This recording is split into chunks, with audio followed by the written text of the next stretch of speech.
ndërkohë një letër është drejtuar Shtetit Bashkuar të Amerikës dhe Bashkimit Evropian nga një grup gazetarësh, bile marrëdhënate pse s'ke shonë ato me firmues. Po të shto, ai më shumë ka pas bëj me media se sa me gazetarë. Leonard Demir Ball, drejtuar pra Shtetit Bashkuar të Amerikës dhe Bashkimit Evropian. E lexova, sigurisht e kam lexuar përmbajtjen e kësaj pyetjet, po unë besoj që të ka përfaqësuar edhe ty. Absolutisht, po. Atë veç kisha qef me figuru, jam ato që... Jo, me sa di që ashtu është mendua. Po është, dëmon, mediumi këtu, po. Mediumi, ma shumë se sa, po. Rëndësishme është përmbajtja saj, që më pëlqeu shumë dhe më nësha vetë më rritë cili mund tjetë efekti që mund të më rritë nga një letër drejtuar. Qërët ashtë njërë du të me thonë me luftu me që ato mjetë që i ka.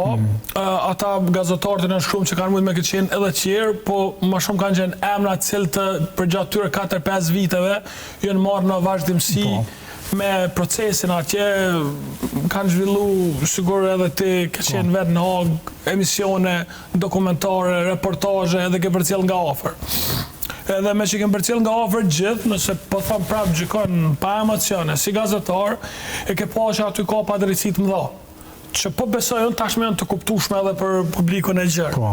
Unë jam i bindur që 90% e shqiptarëve në Kosovë nuk e duan këtë gjykat, nuk e kuptojnë bashkëmirë si ka funksionu këtë gjykat, edhe absolutisht janë kundër që vendimet të merren atje në emër të popullit të Kosovës, kur e kemi pa çfarë lloj vendimesh merren.